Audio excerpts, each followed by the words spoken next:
everyone, I am Charlsie and welcome to my kitchen, and today we're going to do something a little different. We're actually going to literally cook together because I'm trying a whole new recipe that I've never made before. This is inspired by one of our favorite movies called Chef, and there's a dessert in there called chocolate lava cake. I was actually looking at Paul Prudhomme's website at recipes, and lo and behold, he has a chocolate lava cake recipe. And this is one chef that I really trust. He knows how to season, or he knew, he's passed on, but he left a legacy and has been really influential in my cooking. So we're going to try his recipe. We're going to use this sweetie blend, which is available in most local grocery stores, or you can order it directly from the company. But it reminds me of that cinnamon and sugar blend that my mom kept in her pantry for cinnamon toast. That's what it smells like. So join me at the stovetop and I'm going to show you how to put this together. So step one, I'm going to just insert this into the frame. You want to prepare some ramekin dishes, and what I used was butter, coated them with butter, and also sprayed a little bit of avocado oil spray. So you'll need at least 4 of these. So just set that aside. And then this recipe calls for a double boiler, which I don't have, so you can just make it yourself. So I've got my trusty Magnolite pot, and those of you from Louisiana are very familiar with Magnolite because that's what everybody cooks their gumbos in and jambalayas and all sorts of things. So this one is probably 40 years old. I'm going to use this really nice stainless steel bowl, and I'm just going to set it on top of here. And once this water starts boiling, that'll create the heat that I need to melt the chocolate chips. So I'm going to go ahead and put the butter in. We need about 7 ounces of butter. I use a little bit of it, to about a tablespoon, to coat the ramekins.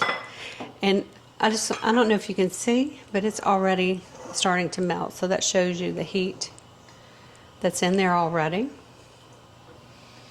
And then we're going to use 4 ounces, half a cup of dark chocolate chips. And I found these at Costco, and they're actually really, really healthy for you. They are not loaded with sugar. So we'll add those in just a minute. Let me let the butter melt down a little bit more. And then I'll put the chocolate chips in there, and I'm going to stay with it and stir it until it's all melted. So go ahead and start putting these in. And just let all of this melt together.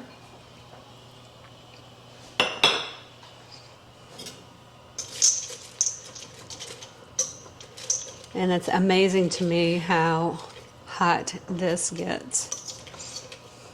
But you wouldn't want to put this directly in a pan right on the fire because it would end up burning them, either the butter or the chocolate or both. And you don't want that. So this took less than a minute to melt the chocolate. So I've taken the heat off because now we're going to add eggs. I've got 2 whole eggs and 1 yolk. So we're going to stir that in.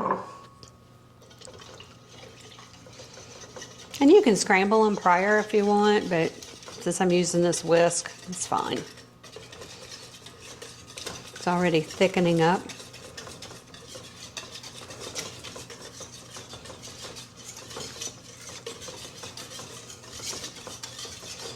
All right, that is looking good. And so now our next thing is we're going to add our sugar. So you're going to do 3/4 a cup of confectioner's sugar. That's the sugar that you get all over yourself if you eat beignets at Cafe Du Monde in New Orleans.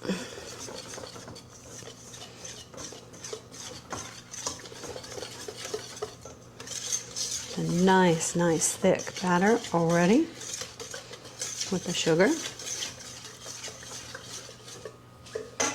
Now let's go ahead and add our seasoning, 1/4 cup of the Sweetie blend.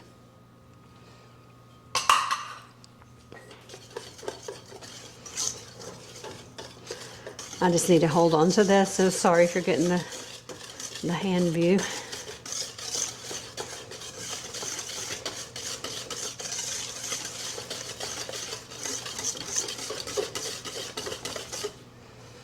I love things that you can do in like one pot. Now we need 1/2 cup of flour, and this is 00 flour, which is very fine, and that's what you want, either 00 or cake flour if you have it. If you don't, you can use just regular, and plus 1 tablespoon. So 1/2 cup plus 1 tablespoon. Now we're talking.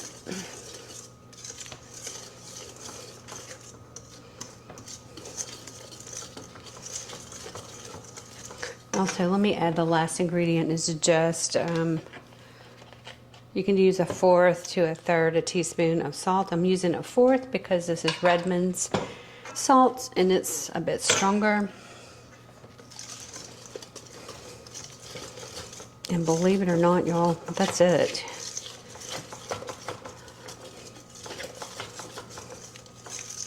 So I'm going to transfer, see how beautiful it is? I'm going to transfer this to the ramekins, and we will put them in the oven. I'll show you what that looks like before I put them in the oven. And they bake for, let me just check, at 425 for 8 to 10 minutes. And they also have a way that you can cook it in an Instant Pot, so I'll share that as well, and I'll share a link to their recipe in the description below. Okay, I'll see you in a minute. So here we've got the ramekins prepared. I actually have this tray that you can put water in the bottom. I use it for creme brulee, so I'm going to do the same thing with this. It's going into our preheated oven at 425. I'm going to check it at 8 minutes, and the key is you want the center to be jiggly. And then we'll pull them out, so 8 to 10 minutes, and I'll show you the finished product. And we're going to do a little taste test too. All right, the ramekin is out of the oven, ended up going 15 minutes, and it's very hot. We did let it rest for about 45 seconds. Now we're going to flip and see if we've got success in this setup or not. Let's take a look. Just gently pull it out. Ta-da! That is beautiful. So the next step that I would do to serve it is dress it with some raspberries on the side, just for color. And there is your chocolate lava cake. Some tips. I had to cook it longer at 425. Yeah, you can sprinkle with some confectionate sugar just to decorate it. That is beautiful. So anyway, we did cook it at 425. I'm going to turn it here so you can see the raspberry contrast a little bit. For about 15 minutes. The last 3 minutes I took it out of the water bath, just to get it to set up a little bit better. So this is our chocolate lava cake, and I will tell you, it tastes divine, because we had a few failed attempts, and so we just tasted it to see how it tasted, and oh, it is really good, very rich, and this is a lot of fun. So give me a thumbs up if you like this kind of video. If you want to go off-roading a few times with me during the month, we'll do some desserts. And until then, I will see you in the next one.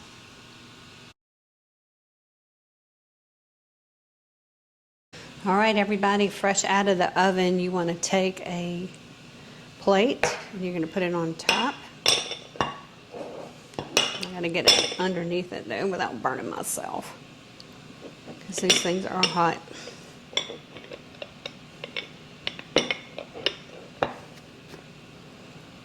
Flip it over. And it's supposed to just slide out, so we'll see if I can get a grip. Oh yeah, it's coming. There we go. Not done.